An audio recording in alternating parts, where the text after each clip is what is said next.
एक शहर में एक बढ़ी रहता था। वह गंजा था और उसका सिर हमेशा चमकता रहता था। इससे बहुत सारे कीड़े भी आकर्षित होते थे।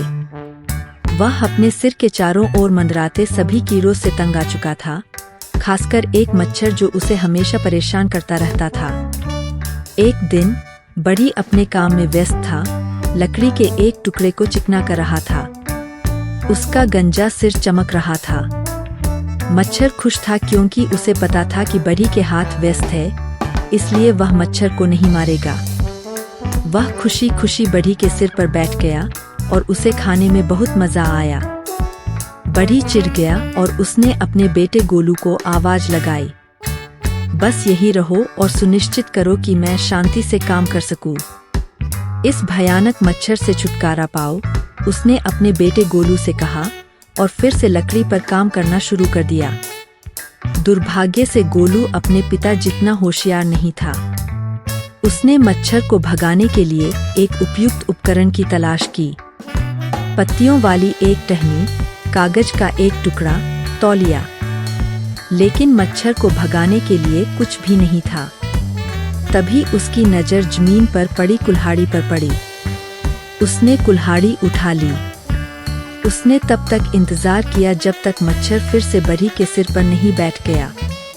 आहा, अब मैं तुम्हें पकड़ लूंगा, उसने सोचा और कुल्हाड़ी से वार कर दिया। मच्छर तो मर ही गया और कुल्हाड़ी ने बेचारे बढ़ी का सिर भी चीर दिया, जिससे उसकी मौके पर ही मौत हो गई। राजा के दरबार में सलाहकार के पद पर काम करने वाला एक व्यक्ति वहां से गुजर रहा था और उसने पूरी घटना देखी।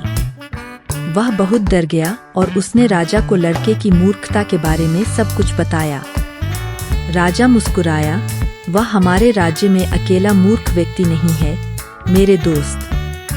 जब मैं छोटा था तो मैं एक गांव से गुजर रहा था। मैंने देखा कि एक महिला एक बड़े ओखल में चावल कूट रही थी और उसके हाथ में एक लंबा मूसल था। उसके चारों ओर मक्खियों का झुंड घूम रहा था और मक्खियां बहुत परेशान कर रही थीं। जब वह बहुत चिढ़ गई तो उसने अपनी बेटी से मक्खियों को भगाने के लिए कहा। उसकी बेटी आज्ञाकारी थी, लेकिन बढ़ी के बेटे जितनी ही मूर्ख थी। वह तुरंत आई और अपनी माँ के चारों ओर हाथ हिलाते हुए दौड़ने लगी, लेकिन बेचारी मक्खियाँ भागी नहीं।